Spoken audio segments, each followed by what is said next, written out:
This is a $400 Nintendo Switch. This is a $1,400 Nintendo Switch Pro.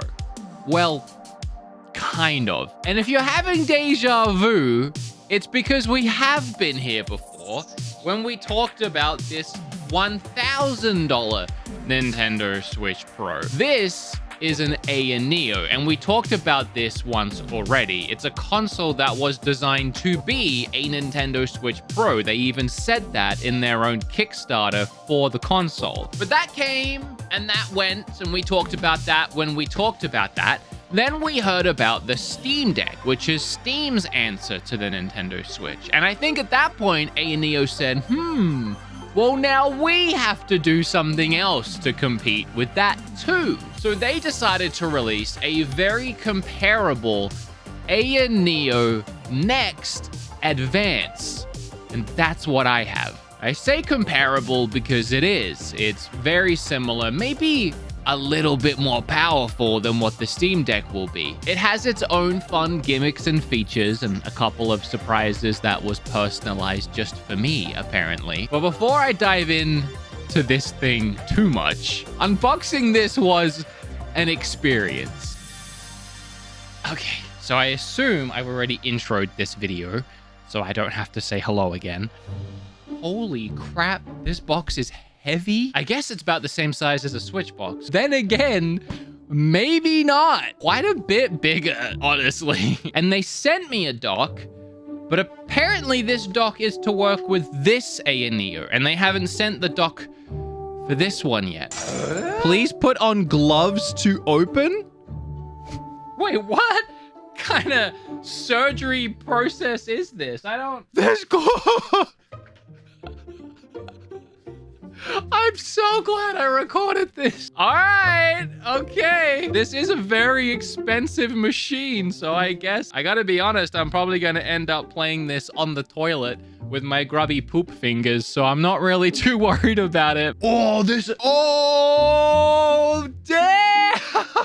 I think this is where the $1,400 goes. I don't think it's on the console. I think it's on this.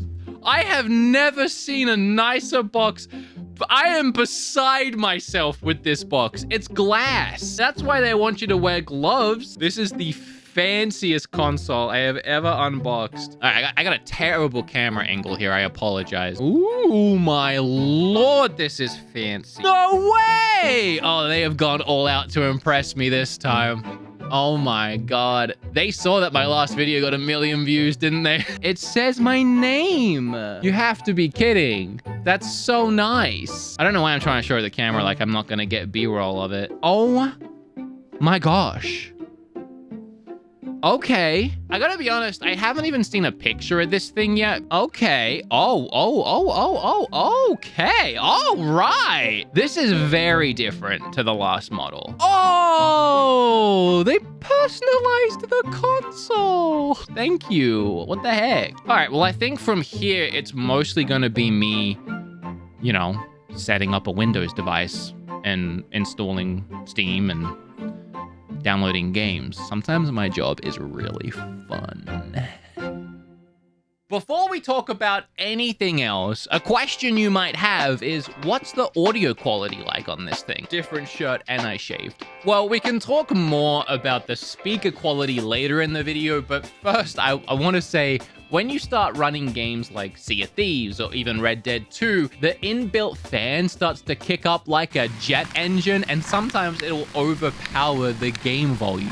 Good news is, though, I don't really hear the fan at all when I'm using my Raycons. I mean, they're noise isolating. I have had my Raycons for years at this point, and they are still coming in clutch every single day. Using Bluetooth, they can connect to anything, like this Neo Next, of course, since it's just a PC that has Bluetooth. But if you're not playing games on a $1,400 handheld console, and instead you're using the much more reasonably priced Switch, don't worry, because Raycon works perfectly on this too, for wireless, sleek gaming on the go. Over the last few years, I've taken my Raycons to the gym, on walks, into the forest, even on a freaking go-kart.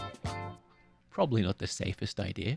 They're so versatile and perfect for all situations, with their fantastic audio quality even at half the price of other premium audio brands. Not to mention they won't fall out of your ears even at 40 miles per hour, thanks to the optimized gel tips for a perfect in-ear fit. Also, they'll last much longer than an electric go-kart, with 8 hours of playtime and a 32-hour battery life. No wonder that Raycon's everyday earbuds have over 48,000 5-star reviews. As always, you'll be seeing a lot of Raycon throughout my channel this year, as they've always supported me and the content that I create here. If you enjoy this video or any of the content that I create, please consider clicking the link in the description box or going to buyraycon.com/BeatEmUps to get 15% off your pair of Raycons.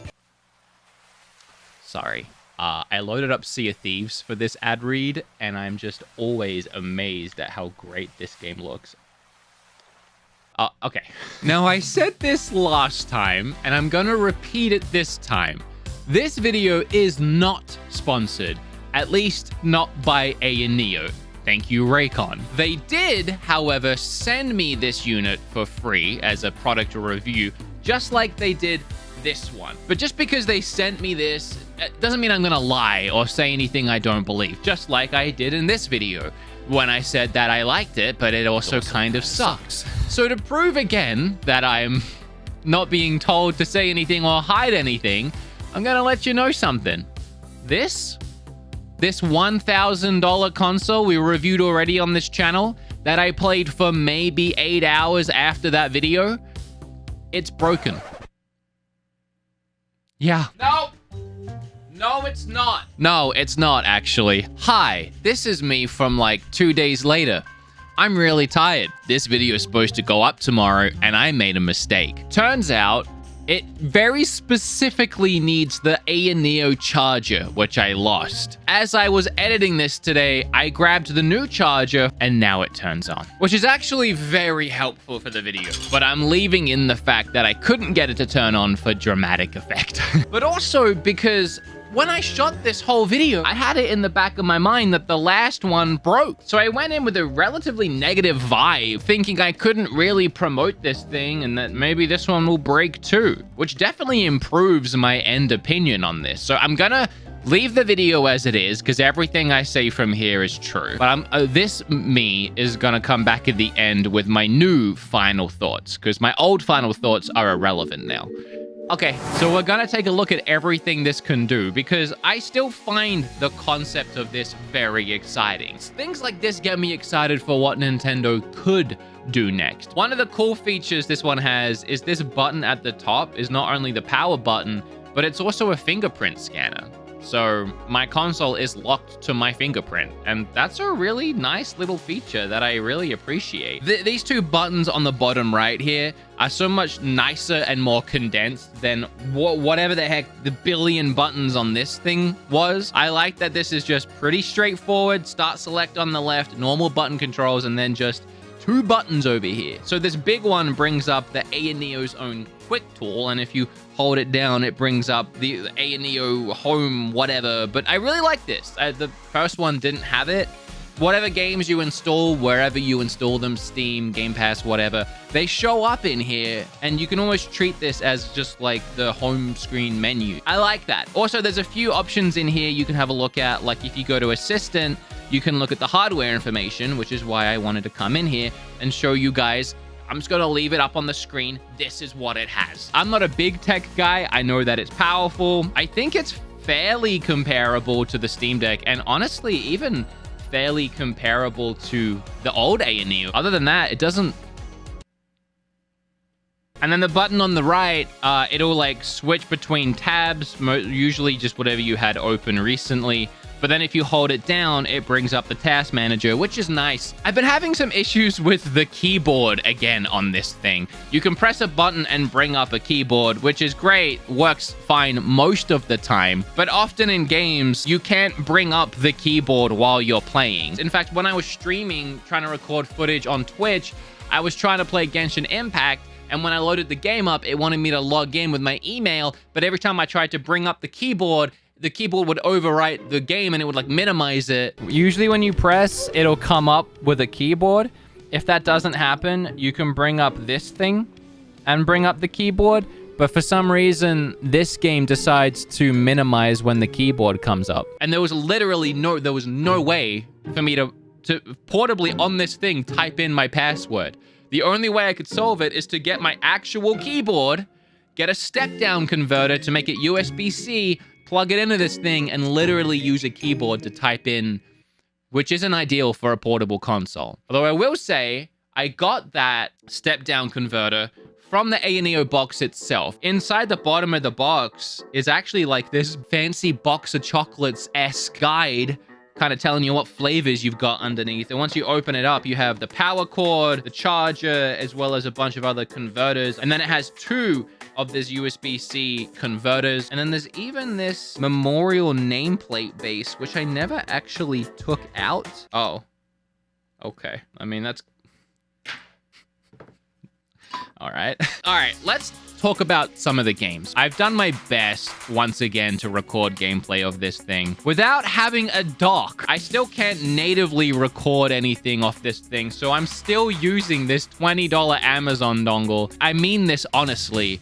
Everything looks better than what you're gonna see. You can only get so much of a vibe from filming a screen than, you know, playing it. First, I had to. I loaded up Cyberpunk. Cyberpunk is notoriously terrible, just really badly optimized in general, which is why it doesn't work great on anything, but especially the older consoles. And we did try that on the old AENEO, and yeah, it ran like garbage, like 15 frames, and it was unplayable. Little bit of an improvement. I would say it feels a bit more stable, but still very, very unplayable. And funny, actually, I haven't played this game in over a year since my review. Crowds still disappear in masses when you shoot bullets. Like, I don't want to get into a review about Cyberpunk, but I thought they would have fixed some of this by now. One game that really impressed me last time on this AENEO was Red Dead 2, and once again, it's impressive on this thing as well. I was playing through some solo single player,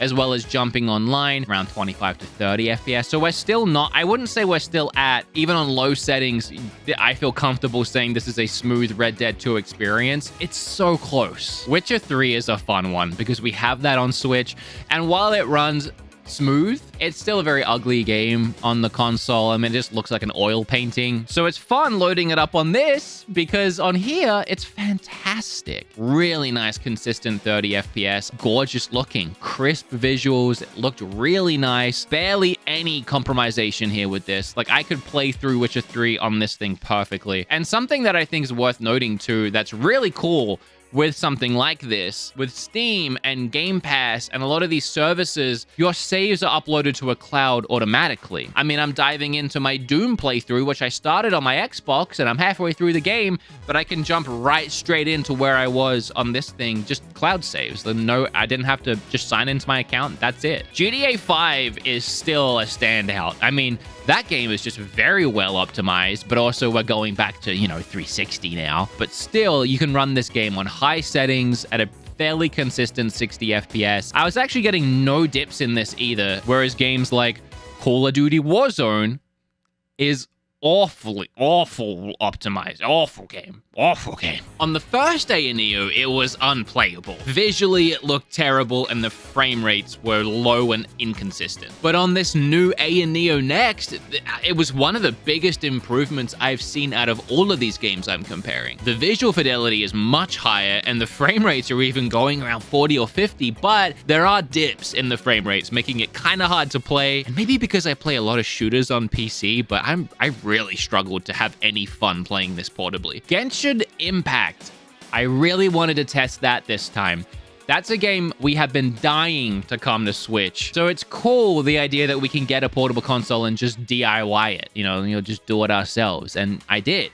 I struggled, of course, to log in, like I said. But once I had logged in, I was cruising. No issues, runs really nice, even at 60 FPS on like medium graphics settings. I have to say, as far as like handheld portable off the screen gameplay, the camera's not doing it justice. It is so clean, vibrant, and crisp. Let's talk about some emulation, because this thing, I mean, I think when you get a console like this, a first thought a lot of people have is emulation. which makes a ton of sense. I mean, why not? But I had a hard time with emulation, and it wasn't for lack of trying this time. I spent a whole day trying to get some of this stuff to work. I'll start with Project 64 because that is a well-optimized little program, let me tell you. It's fantastic. Throw a game into it, and off you go, you're playing. So with all these emulators, you have to configure the controls yourself. And with Project 64, that was fine. And I got playing games like Mario 64, Zelda, Ocarina of Time, and they look fantastic. So good. I mean,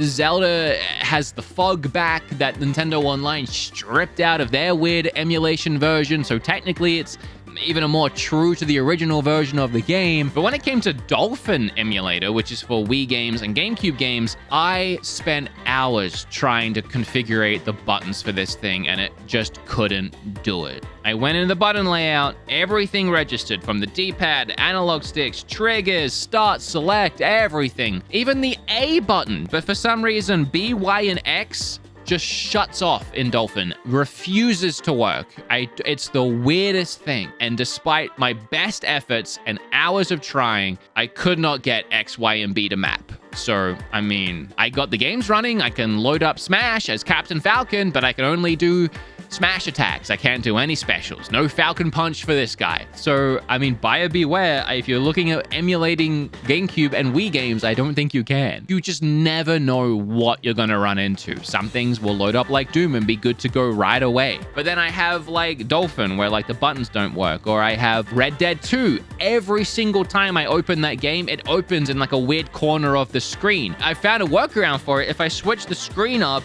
and make it rotate, then hit full screen, then make it rotate back to normal, it'll be full screen, but stretched out, so that if I set it to full screen one more time, it'll finally default to the right full screen resolution. A similar thing happens with Monster Hunter Rise. I thought that would be a fun game to download, and because, you know, it's a Switch game, and so we'll compare it visually. And again, when I load it loads up in a weird box, and I have to try and find my way into the controls. But every time I load up one of these two games, I have to go through this. Hi, me again. I wasn't gonna mention this in the video. In fact, I didn't.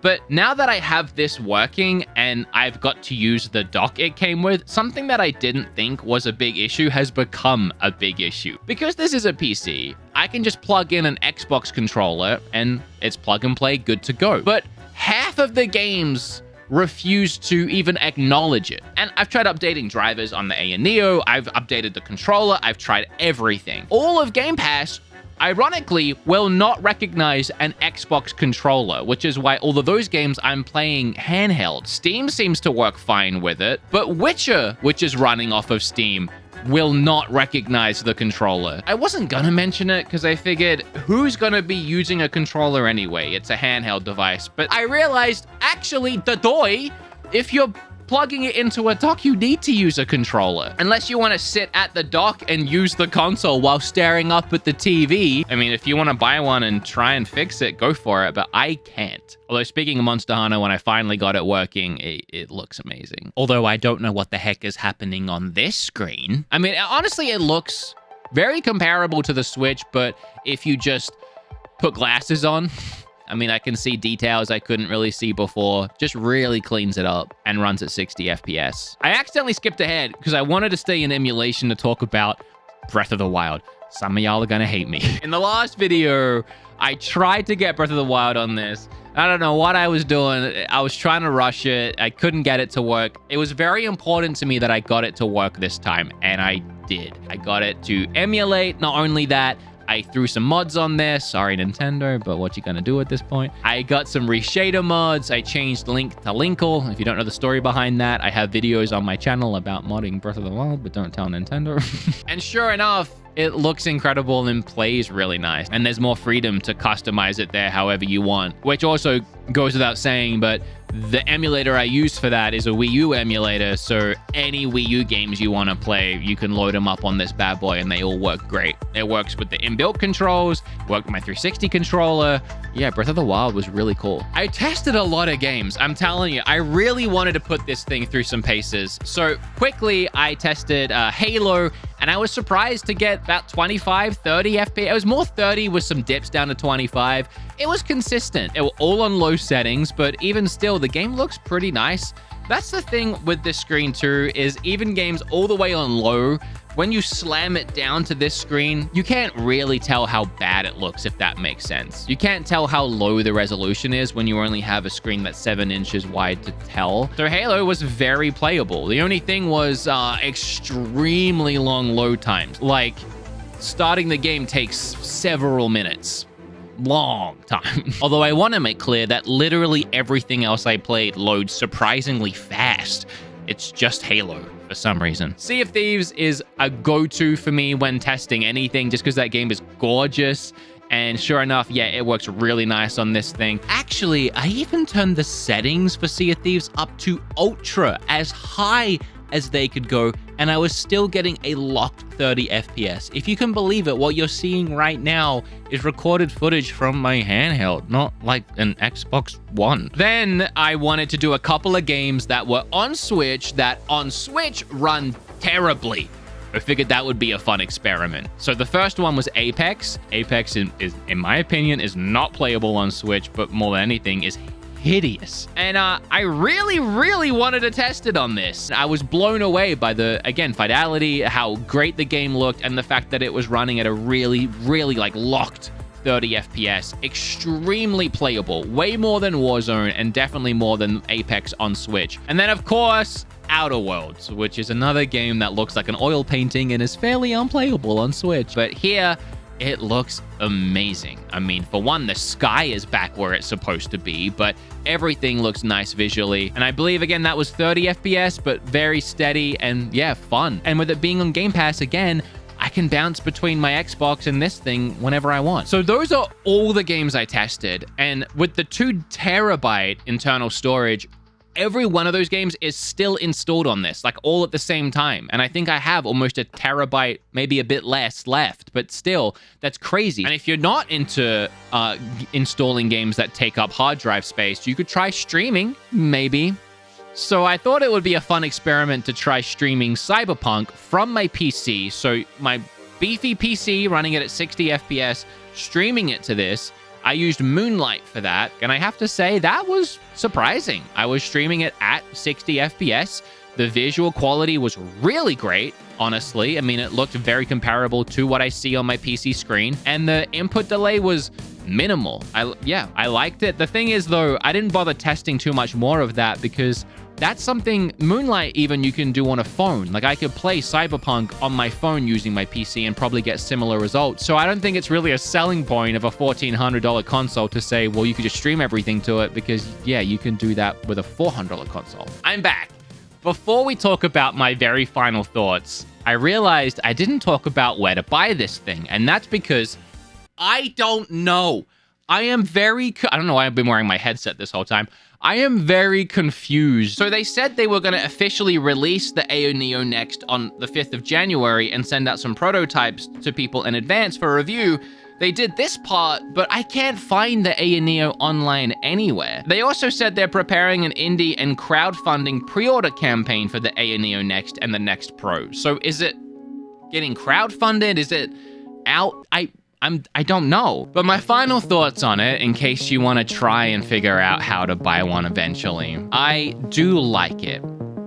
I feel like it's overpriced though. Just comparing it to anything, it's $1,400. But comparing it to the Steam Deck, which is close in specs, granted I haven't had a chance to play with that yet, but that's like $1,000 cheaper. I don't see, I mean, you have to just be Mr. Moneybags to want this thing. That said, if you are Mr. Moneybags, I was very impressed with the improvements over the first one. Going back and watching all the footage while I was editing, I didn't even realize how much better Warzone was playing, that I'm maxing Sea of Thieves on Ultra and still hitting 30 FPS. Everything was having better performance on this, so it is a sizable upgrade from this one. Biggest thing with this is it's a very quality feeling and nice looking console. It has fantastic triggers. I love that they've moved the sticks away from the Switch Joy-Con sticks, and they have their own big Xbox, PlayStation feeling sticks. The D-pad is nice, the buttons are great. Everything about this looks, feels, and plays quality. And as long as this thing never actually breaks, I think it's a really cool unit. If you're willing to persevere through issues you are going to have, whether it's trying to emulate games and finding out that buttons don't work, or half the games you try and play don't allow a controller to be used, or a lot of the games loading up in weird aspect ratios and you trying to figure out how to resize them. I gotta say, after playing this thing for a few straight days and going back to Switch, I realized how much I've taken for granted games just loading up and working the first time you try and play them. If you're willing to go through all of that, and you have the money, I don't see any reason why not to buy one. I personally wouldn't, because I don't have $1,400 to drop on this. I'm very happy I got mine for free. Okay, thanks for watching this video. I really enjoy making these because for me, it's a ton of fun seeing, again, what is possible for the future, but also like how it is cool. It is cool. Like the video, comment down below with your thoughts, and subscribe. Appreciate it.